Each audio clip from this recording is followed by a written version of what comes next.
Эфирдик берүүлөрдү сайттардан алган кабарлар менен тааныштырган интернет ньюс маалымат программасы улантат. Студияда Гүлзада Төрөбекова, саламатсыздарбы? Азиз Батукаевдин иши дагы кимдер камалат? Мыйзамдагы уру Азиз Батукаевдин мыйзамсыз бошотулушу тууралуу иш боюнча бир катар чиновниктер камакка алынууда. Кечээ мурунку саламаттыкты сактоо министри Динара Сагынбаева суракка алынса, андан кийин убактылуу кармоочу жайга киргизилген. Бүгүн ал камакка алынды. Эми кезекте мурдагы вице-премьер-министр Шамиль Атаханов экендиги айтылууда. Белгилей кетсек, Азиз Батукаевдин мыйзамсыз бошотуу боюнча кылмышы ушул жылдын январында жаңыланган. Ал боюнча ууруга рак тартын койгон дарыгерлер жана лаборанттар сурак берүүдө. Эске салсак, буга чейин Батукаевдин иши боюнча дарыгер Эмиль Макимбетов жана лаборант Ирина Цопова камакка алынган. Андан кийин дагы 3 дарыгердин бул иш боюнча баш коргоо чарасы каралып, тергөө абагына киргизилген. Турсунбек Акун, экс-акыйкатчы, жүрөгүм тынч, камайт деген кооптонум жок. Акыйкатчы айтат, дейт, бирок айткан сөзүнө жооп бербейт. Анткени акыйкатчы чечим чыгара турган орган эмес. Акыйкатчыны кылмыш жоопкерчилигине тартууга мыйзам жол бербейт. Ошон үчүн менин жүрөгүм тынч, камайт деген кооптонум жок. Мени жоопкерчиликке тартып, камашпаса да туш тараптан караланып, Батукаевдин чыгып кеткенден кийин моралдык жоопкерчиликке тартылдым. Кызматымдан кеттим, элге жаман көрүндүм. Ошон үчүн жоопкерчиликке мен эмес, аны чыгарып жиберген соттор, прокурорлор жана аны кызыл килем менен узатып, ага бир күндө паспорт жасап бергендер тартылышы керек. Анткени Батукаевдин чыгышында процессуалдык норма бузулган эмес дебей. Прокурорлор каршы болгондо Батукаев бошобой калмак. Акчасы жок, курткасын таштап, балдарына дары алууну суранган жаран соттолду. Токмок шаардык соту жергиликтүү тургунду дарыкананы тоногон деген айып менен күнөөлүү деп тапты.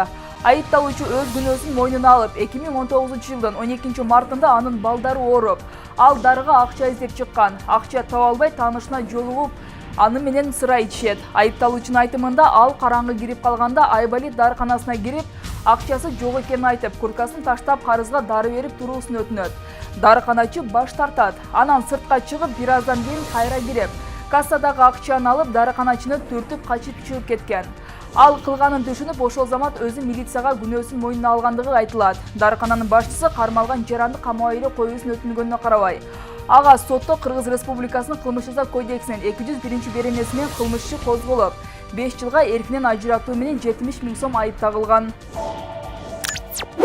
Тышкы иштер министри муфтият менен түрк элчисинин чыры боюнча үн катты. Түркия элчиси менен муфтияттын ортосундагы пикир келишпестиктер боюнча тышкы иштер министри үн катты. Министрлик билдиргенде муфтияттын ооз ачарына түрк элчиси Жеңгиз Кемаль Фырат менен болгон окуя жеке мүнөзгө ээ. 2019-жылдын 8 майында Түркиянын Кыргызстандагы элчиси Жеңгиз Кемаль Фыраттын катышуусу менен болгон окуя жеке мүнөзгө ээ жана ал Кыргызстан менен Түркиянын ортосундагы түзүлгөн боордош мамилеге таасирин тийгизе албайт деди Тим. Эске салсак, Түркиянын Кыргызстандагы элчиси Жеңгиз Кемаль Фырат 8 май күнү муфтияттын ооз ачарында Сапат билим берүү мекемесинин директору Орхан Инандыны көрүп, ызы-чуу салып чыгып кеткен. Ал муфтиятты $35 миллион мечит салып бергенине карабай, террористтерди конокко чакыргандыгына айыптаган. Бактысы ачылбаган патрулдук кызматына 381 миллион сом каралмай болду. Кыргызстанда патрулдук милиция башкармалыгы жоюлуп, ага ал кездеги премьер-министр Сапар Исаков кол койгон болчу. Бул мекеме өз атын жол кыймыл коопсуздугун камсыздоо башкы башкармалыгы болуп түзүлгөн. Мунун негизинде келечекте күндө адам өмүрүн алган жол кырсыктары азаят деген үмүттөрүн айтышкан болчу.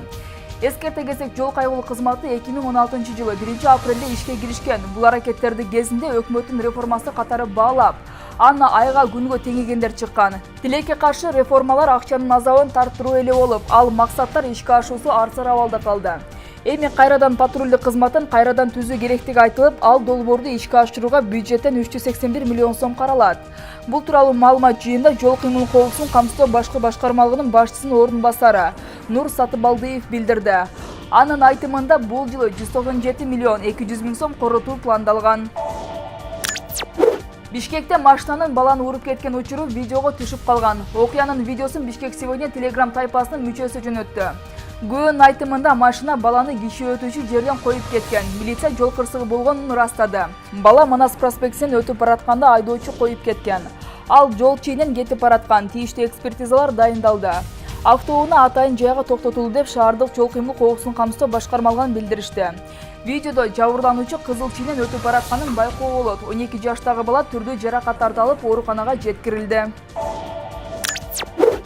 Кегети Капчыгайына түлкүнүн 2 бачкеси жана 1 чөө кое берилди. Чүй облусундагы Кегети Капчыгайына түлкүнүн 2 бачкеси жана 1 чөө кое берилди.